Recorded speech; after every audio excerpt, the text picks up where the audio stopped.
सभापति महोदय, आपने जो इस बिल पे बोलने का मौका दिया इसके लिए धन्यवाद। वक्त ऐसे भी ना दीजिए कि भीख लगे, बाकी जैसा आपको ठीक लगे। अध्यक्ष जी, सभापति जी, आज का बिल जो है बहुत महत्वपूर्ण है और सत्ता पक्ष कितना गंभीर है वो आपको नजर आ रहा होगा। 2 या 3 मंत्री हैं और बाकी सब लोग जो है अपने अपने रंग में माहिर।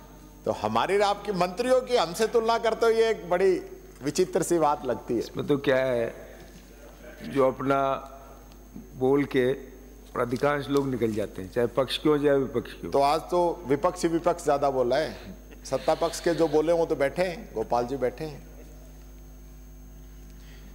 मैं एक IC3 एक सब स्वयंसेवी संस्था है, उसकी एक रिपोर्ट है, वो मैं आपको बताना चाहूंगा कि देश के अंदर जो युवाओं की आबादी है वो पिछले 1 दशक के अंदर 10 लाख घटी है, लेकिन छात्र आत्महत्याओं की जो संख्या है वो 6654 से बढ़कर 13,044 हुई है।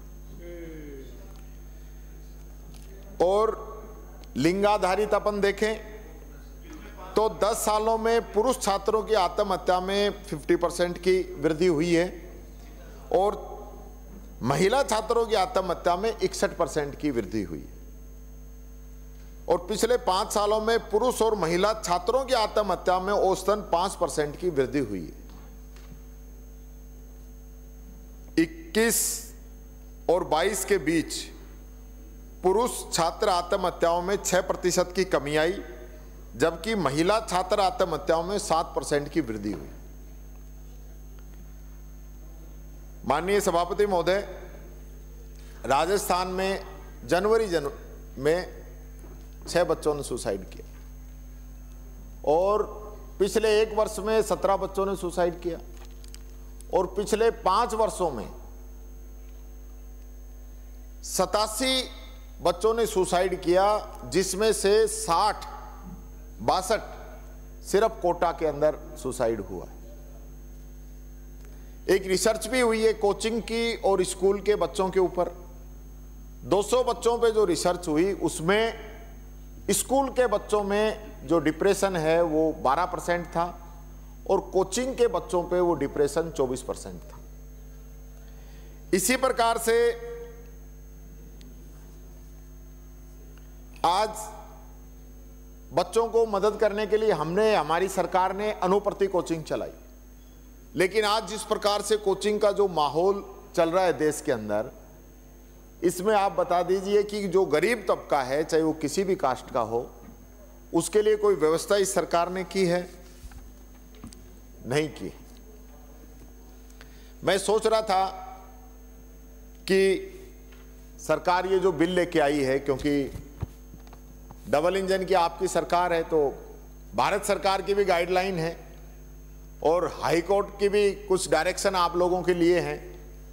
विधि मंत्रालय ने क्या तैयारी की है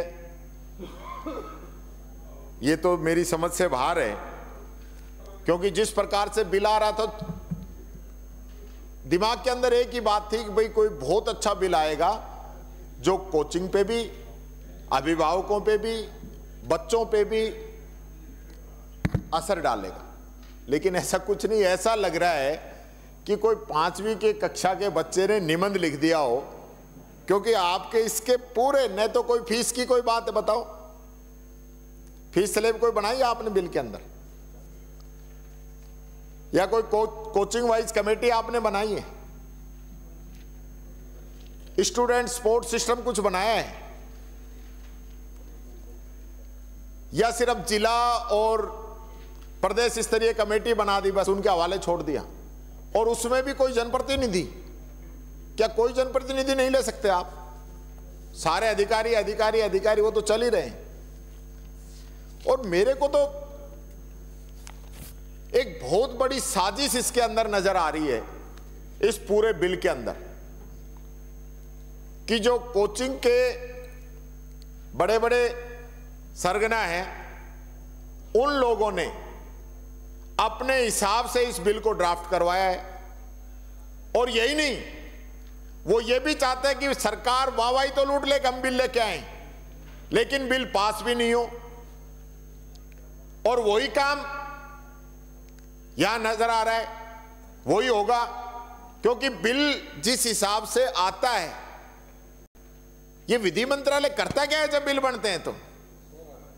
या नेता प्रतिपक्ष खड़ा होकर बोलने लगे तो पीछे इशारा करता रहो तुम बोलो। संसदीय मंत्री से तो ये उम्मीद नहीं है। आप तो जो राजस्थान की महान परंपरा है, ये सदन है, अब टीकाराम जूली को तो रोक लो भाई। मैं तो आता ही इस परिवेश से हूं, इस परिवेश से आया हूं कि पता नहीं कितनी बातें सुननी पड़ती है, देखनी पड़ती है, हमारे पूर्वजों ने भुगती हैं। लेकिन आप जो टीकाराम जूली को कमजोर नहीं कर रहे हो, आप संस्था को कमजोर कर रहे हो। संस्था पद ये कमजोर नहीं होनी चाहिए, ये मैं आपसे निवेदन करना चाहूंगा। हाई कोर्ट की कुछ डायरेक्शन थी, हाई कोर्ट ने कहा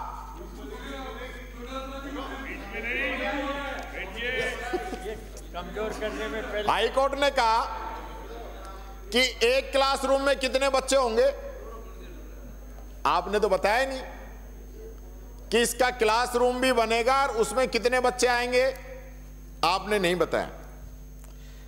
उन्होंने बच्चों के जो तनावपूर्ण जो स्थिति रहती है, उसके लिए उन्होंने उल्लेख किया है कि एक क्लास के अंदर 40 से ज्यादा बच्चे नहीं पढ़े। लेकिन आपने बिल के अंदर कोई प्रावधान नहीं किया माननीय मंत्री महोदय। हाई कोर्ट ने कहा कि विद्यार्थी और शिक्षक का जो अनुपात है वो भी 1 और 25 का रखा जाए। आपने हाई कोर्ट के आदेश भी नहीं माने। हाई कोर्ट ने समग्र मॉनिटरिंग के लिए सुझाव दिए, वो सुझाव भी आपने नहीं माने। ये अपने नहीं, यहां के भी हैं, हाई कोर्ट ने दिए हैं 6/12/18 को। उन्होंने ये कहा कि शहर में एक कॉमन फैसिलिटीज बच्चों को मिले, इसका भी आपको ध्यान रखना है, वो आप बिल में नहीं लेके आए। कोचिंग के आसपास जो बच्चे रह रहे हैं वहां औचक निरीक्षण हो, उसका आपने कोई प्रावधान नहीं किया। ट्रैफिक व्यवस्था वहां की किस प्रकार से रहनी चाहिए, जिस आबादी वहां पे है, आएंगे ना नियम, तो ये बिल में दिख रहे हैं नियम क्या आएंगे, ये बिल आएगा तभी तो नियम आएंगे। इसी प्रकार से आपने ट्रैफिक का नहीं देखा। विज्ञापनों की जरूर कितना उन्होंने कहा कि भाई कोचिंग वाले लिखें कि कोई नौकरी है, कोई गारंटी नहीं है। हकीकत यह है कोई बच्चा पास हो जाए, किसी भी कोचिंग का हो, घंटी मत बजाओ सभापति जी, अभी तो हाँ, ये कोटा का मामला नहीं है, ये मोटा मामला है, ये मोटा मामला है। हमको बोलने दीजिए कि आपने जो विज्ञापन जिस प्रकार से लगाते हैं, विज्ञापन इस प्रकार के लगाए जाते हैं कि वो बच्चा एडमिशन ले ले तो उसके सिलेक्शन की गारंटी है। उस पे रोक क्या लगाओगे, आपने कोई प्रावधान नहीं किया। सीबीएसई और बाकी के जो बोर्ड हैं, इनके प्रतिनिधि भी वहां निरीक्षण कर सकते हैं, कोई जिक्र नहीं है। बच्चों को सेल्फ स्टडी के लिए भी मोटिवेट किया जाए, कोई प्रावधान नहीं है। और आपने जो ये सारा बनाया, यानी कि सबको एक ही लाठी से आप हाँक रहे हैं। कोई कोचिंग सेंटर तो ऐसे हैं जिनमें 50 बच्चे भी नहीं हैं, और कोई कोचिंग ऐसे जिनमें हजारों हैं। तो आपने सबको एक ही रजिस्ट्रेशन फीस और सब चीज एक ही कर दी, एक ही शास्त्री सब, यानी बड़े बड़े लोग उनको फायदा देने का काम हो रहा है, छोटे वाले तो बेचारे वैसे ही मारे जाएंगे। इसी प्रकार से अब जो डबल इंजन की सरकार है उसका सुन लो।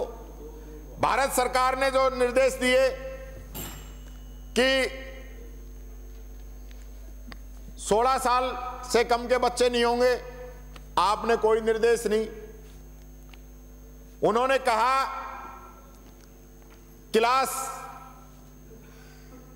कौन सी क्लास के बाद में बच्चे आप लोगे, कोई निर्देश नहीं। इसी प्रकार से बायोमेट्रिक अटेंडेंस का आपने कोई प्रावधान नहीं, लूट मस्ती रहे। बच्चा 2 दिन भी अगर कोचिंग से अब्सेंट रहता है तो कहां सूचना देंगे, कोई प्रावधान नहीं। आपने तो छुट्टियों का भी झमेला बना दिया कि छुट्टी अपने स्तर पे करके कोचिंग सेंटर एडजस्ट कर लेंगे। क्यों भाई, जो नेशनल हॉलीडे हैं या प्रदेश के हॉलीडे हैं तो उनको तो इस हिसाब से होना चाहिए। इसी प्रकार से आपने इसके उद्देश्य और कारणों में सिर्फ नीट का और आईआईटी का जिक्र किया, बाकी कोचिंग सेंटर का तो जिक्र ही नहीं है। तो उनके लिए क्या प्रावधान किए हैं ये भी जरा बता दो।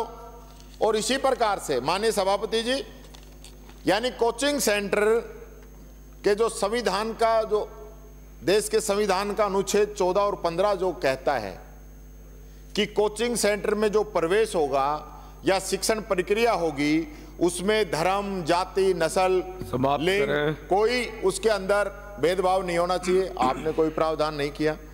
इसी प्रकार से जो कमजोर समुदाय के बच्चे हैं उनको किस प्रकार से आप उनकी मदद करेंगे, आपने कोई प्रावधान नहीं किया। एससी का है, एसटी का है, ओबीसी का है, एमबीसी का है, ईडब्ल्यूएस का है, आपने कोई प्रावधान नहीं किया।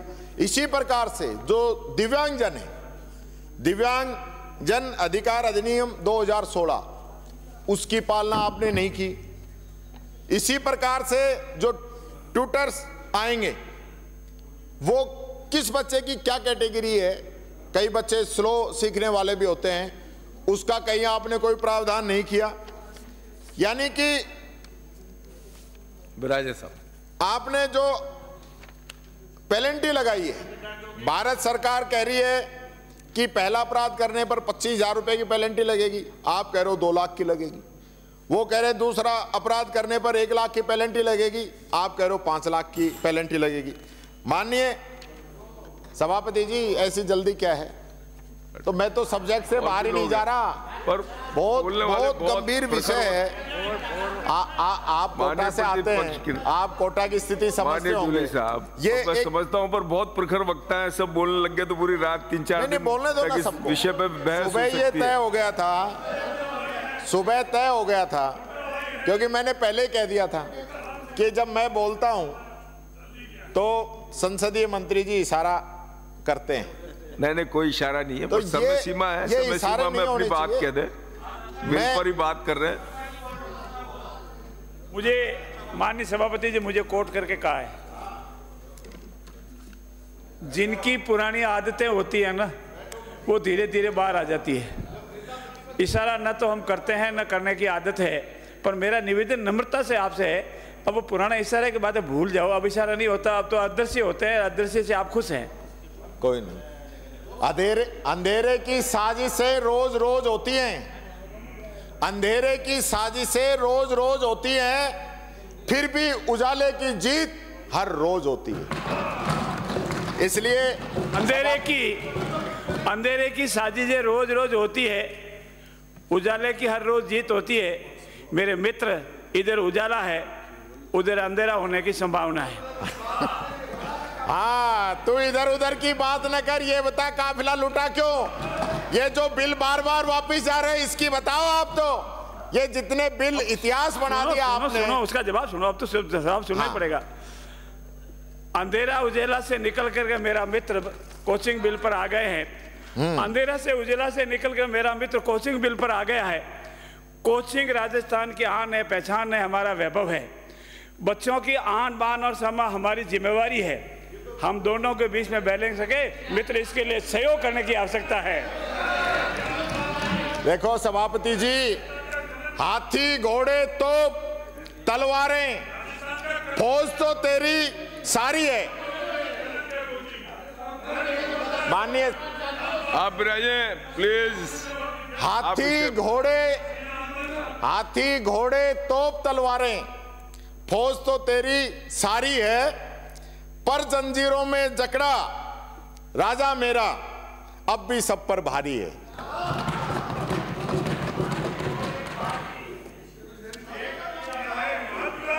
हाथी घोड़े पाल की जय कन्हैया लाल की मित्र कोचिंग सेंटर पर कलंक बताने के लिए एक शब्द बोल के बताओ। ऐसा है, अब आप सिर्फ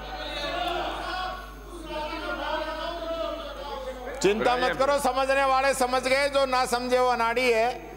माननीय सभापति जी, मैं फिर ये अनुरोध करना चाहूंगा, विषय हमारा क्योंकि मेरे विषय को जिस प्रकार से सत्ता पक्ष इतने सीरियस विषय को मजाक की ओर ले जाना चाह रहा है, ये बहुत गंभीर विषय है। ये कोचिंग का बिल इस प्रकार से आना चाहिए कि हमारे बच्चे सुसाइड नहीं करें। ये कोचिंग बिल इस चीज का होना चाहिए कि अभिभावक लुटे नहीं। अभी मेरे को बताया गया पता नहीं कितने हजार करोड़ की व्यवस्था है। अरे साहब, ये कितने हजार करोड़ इन गरीबों की जेब से निकाले जा रहे हैं। सभापति जी, इनको लुटने से बचाइए। किसान, मजदूर, गरीब अपने बच्चे को आगे बढ़ाने के लिए अपनी जीवन की पूरी कमाई उनके लिए लगाता है, और जब उसको पता चलता है कि उस कोचिंग सेंटर ने उसको ठगने का काम किया है, लूटने का काम किया है, तो या तो वो बच्चा टूट जाता है या फिर उनके अभिभावक टूट जाते हैं, वो परिवार टूट जाता है।